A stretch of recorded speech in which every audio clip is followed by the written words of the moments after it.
Los físicos acaban de descubrir un reactor nuclear de 3.000 millones de años.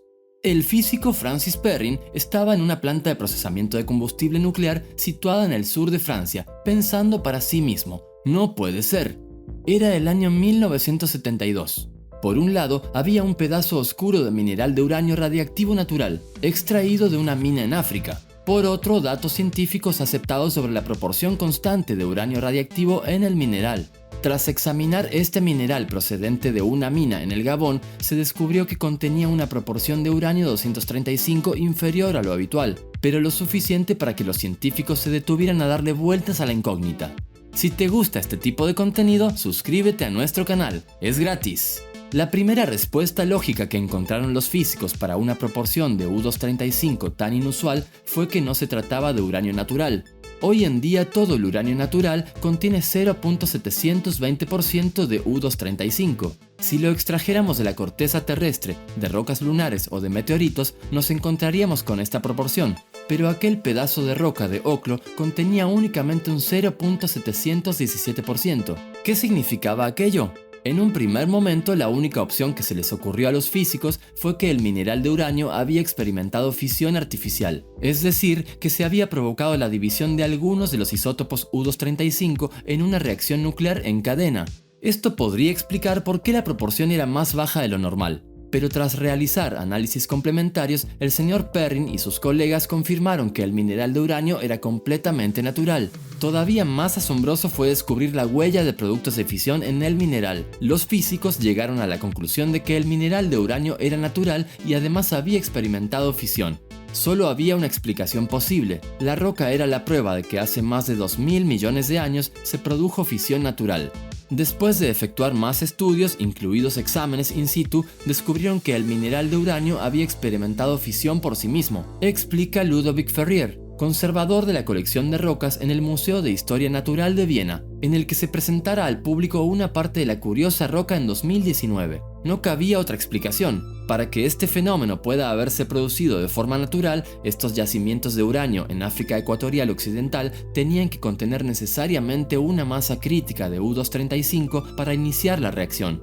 Por aquel entonces, así era. Un segundo factor necesario para que se produzca y se mantenga una reacción nuclear en cadena es la existencia de un moderador. En este caso, el agua. Sin agua que ralentizara los neutrones, no habría sido posible una fusión controlada, ya que los átomos sencillamente no se habrían dividido. De igual modo que si en un reactor nuclear artificial de agua ligera no hay nada que ralentice los neutrones, que los modere, las reacciones de fisión simplemente se detienen, dice Peter Goose, responsable del grupo a cargo de la producción de uranio en el OIEA. El agua actuó como moderador en Oklo, absorbiendo los neutrones y controlando la reacción en cadena. También ayudó el contexto geológico específico en lo que hoy es el Gabón.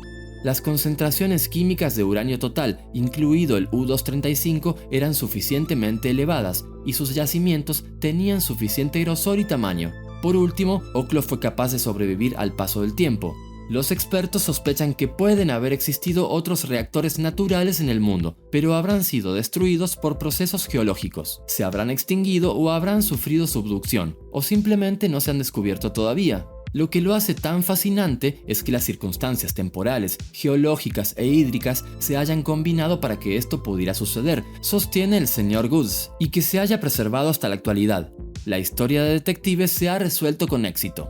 En la sede de la empresa francesa de energía nucleoeléctrica y renovable Orano se almacenan muestras de roca de Oklo, algunas de las cuales se recuperaron en campañas de perforación. A principios de 2018 se donaron al Museo Natural de Historia de Viena 2 muestras partidas por la mitad procedentes de la perforación. La donación fue posible gracias a la contribución financiera de Orano y la Comisión de Energía Atómica y Energías Alternativas de Francia, con apoyo de la Misión Permanente de Francia ante las Naciones Unidas y las organizaciones internacionales con sede en Viena. Científicos del OIEA prestaron su apoyo durante el envío de la muestra a Viena, monitorizando los niveles de radiactividad y posibilitando una manipulación segura de la roca. Las 2 muestras emiten una radiación de aproximadamente 40 microsieverts por hora a una distancia de 5 centímetros, lo que prácticamente equivale a la cantidad de radiación cósmica que recibiría un pasajero en un vuelo de 8 horas de Viena a Nueva York. El museo, que recibe 750.000 visitantes al año, está acostumbrado a manejar muestras radiactivas, puesto que ya expone una serie de rocas y minerales levemente radiactivos. Queremos que la gente aprenda cosas sobre la radiactividad natural, que tome conciencia de que la radiactividad está en todas partes, que es natural y que a niveles bajos no es peligrosa. En el piso y las paredes de nuestros hogares hay radiactividad, así como en los alimentos que ingerimos, el aire que respiramos e incluso en nuestro propio cuerpo, dice el Dr. Ferrier. ¿Qué mejor forma de explicarlo que exhibiendo una muestra real de oclo donde la fisión nuclear se produjo de manera natural hace miles de millones de años? En la exposición permanente se mostrarán diferentes fuentes de radiactividad de fondo, quizás un mapa del mundo con la distribución de la radiactividad, un detector de radiación o contador Geiger o una cámara de niebla permitirán a los visitantes observar por sí mismos la exposición a la radiación natural. Diversos estudios han concluido que los reactores de oclo estuvieron funcionando hace unos 1.700 millones de años. Cada uno de los reactores estuvo activo durante más o menos 1 millón de años, poco después de la formación de la mina. En cada uno de los reactores se fisionaron del orden de 500 kilos de uranio 235 y la temperatura de los reactores se elevó entre 50 y 200 grados centígrados sobre su entorno. Es decir, estamos hablando de una producción de energía muy pequeña comparada con la que se alcanza en un reactor nuclear artificial. Los reactores no llegaron a modificar las rocas a su alrededor ni la circulación del agua. Los subproductos de oclo han sido usados para realizar varios experimentos científicos. Quizás el más famoso sea uno en que se intentó comprobar si las velocidades de desintegración de los isótopos hace 1.700 millones de años eran diferentes a las de ahora. Parece que no, pero los resultados no fueron concluyentes. Bien, todo esto es muy interesante, pero ¿qué aporta oclo al debate sobre la energía nuclear? Varios grupos ecologistas se oponen a la energía nuclear, argumentando que es imposible almacenar los residuos radiactivos de los reactores de forma segura. Sin embargo, oclo nos permite comprobar qué ha pasado con los residuos de un reactor nuclear que funcionó hace 1.700 millones de años. Y bueno, hablando rápido y mal, no ha pasado nada. Por ejemplo, en un reactor que contiene uranio 238 se forma plutonio 239, que se desintegra formando unos isótopos conocidos y cuya semivida es de 40.000 años, bastante menor que el millón de años que estuvo operando cada reactor. Actualmente, estos isótopos procedentes del plutonio 239 se encuentran a como mucho 3 metros de los núcleos de los reactores, lo cual nos indica que mientras los reactores estuvieron funcionando, sus fugas radiactivas alcanzaron solo esa distancia. Bien, ¿y qué ocurre con los desechos después de que se apagase el reactor? Sus isótopos han sido detectados solo a 40 metros, y eso es siguiendo el curso de las corrientes de agua. Es posible que en otras minas de uranio se produjesen contaminaciones enormes. Pero es que nadie escogió oclo para depositar desechos nucleares porque fuese una zona de baja actividad sísmica o alejada de poblaciones, y la estructura geológica del terreno no era exactamente la más idónea. De hecho, como hemos visto, no era impermeable al agua. ¿Por qué pensamos entonces que es imposible enterrar de forma segura desechos radiactivos?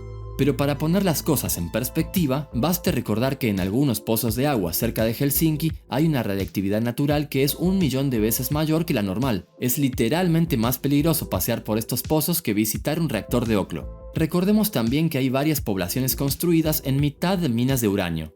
Es el caso de Ramsar, Irán, donde la radioactividad natural de fondo alcanza los 260.000 sieverts, 17 veces mayor que la máxima exposición permitida al personal que trabaja en centrales nucleares europeas, y no se notan efectos en la población. Esto no quiere decir que no tengamos que preocuparnos por cómo almacenamos nuestros desechos radiactivos, obviamente, pero es que es fácil encontrar debates en los que se adoptan posturas morales, del tipo de no importa cuán pequeños sean los riesgos.